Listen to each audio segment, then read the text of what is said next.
मनुष्य जे जीवन जगत असतो तो त्याच्या धारणा संकल्पना असतात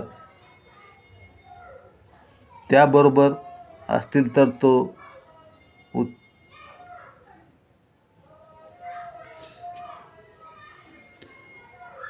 त्या धारणा जर बरोबर असतील तर तो उतार वयात समाधानी असतो,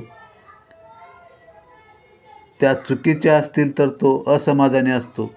जरी पैसा आरोग्य असले तरी शिक्षण असेल प्रतिष्ठा असेल तर ते कामाचे आहे.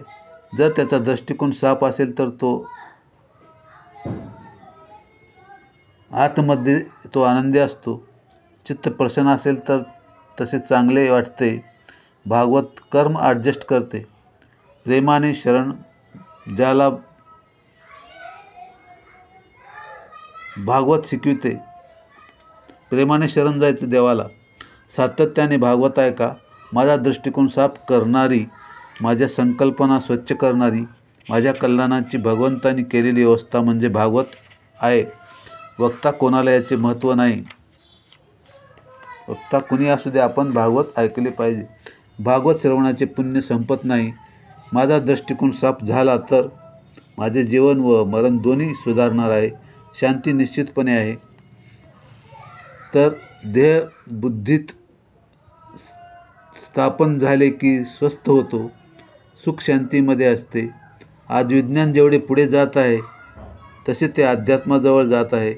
तुम्हाला कितीही मिळाले तरी कमीच आहे. म्हणजे हा काही माणूस सोडत नाही. जे आहे त्यात संतुष्ट राहा. सगळे मिळेल पण सत्संग मिळत नाही. म्हणून सत्संगाने जीवन बदलते.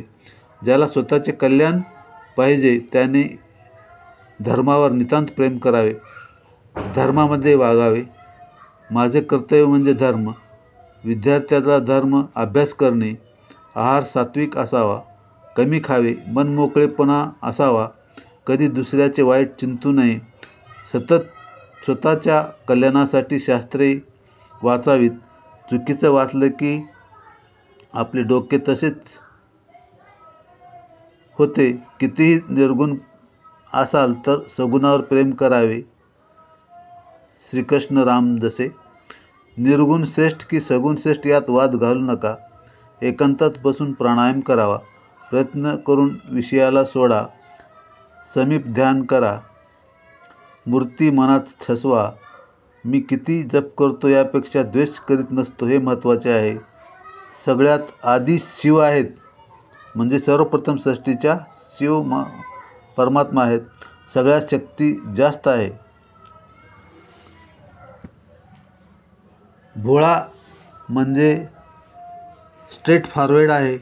ज्याला जीवनात आढळ व्हावायचे त्यांनी परमार्थ निष्ठेने करा.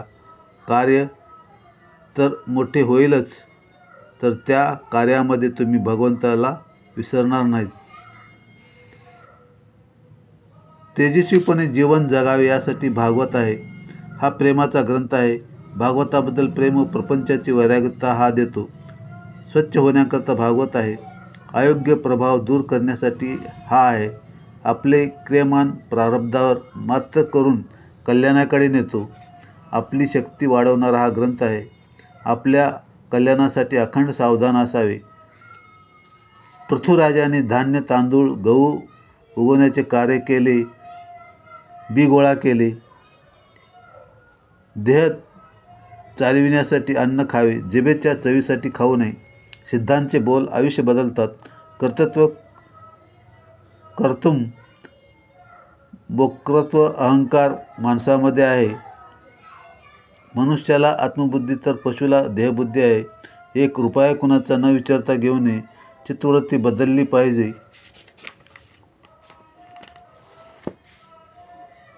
विषय चिंतन त्रास देते. विषयभोग त्रास देत नाही. पत्नापासून पत्नी पतीला वाचविते. कुलदेवते स्मरण केले तर अनेक समस्या सुटतात. आपल्यामध्ये जे अनेक रोग होतात ते आपल्या नकारात्मक विचारामुळे. भगवंताच्या प्रेमात रंगून जा. सकारात्मक विचार येतील. जेवढा मनुष्य परिपक्व होतो तेवढा तो प्रामाणिकपणे नम्र होतो.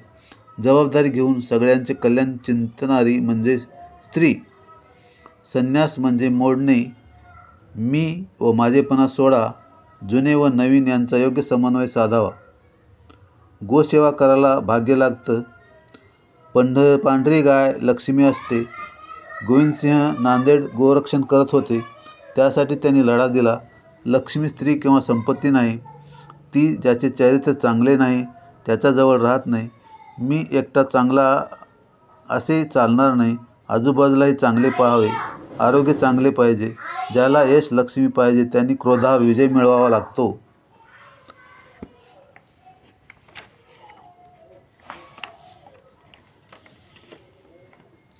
लोकांशी जे चांगले वागतात तेथे लक्ष्मी राहते. जो मन लावून काम करतो व न मागे त्याला लक्ष्मी मिळते. कष्ट करणाऱ्यांना भगवंत अनुकूल असतो तर यश येते. भडूच येथे नर्मदा तरी विश्वजित यज्ञ झाला. जीवन आपलं संगीत आहे. ताल, शिस्त व स्वर म्हणजे भावना. सगळ्या कुटुंबावर प्रेम करायला शिकले पाहिजे आपण. धन्यवाद.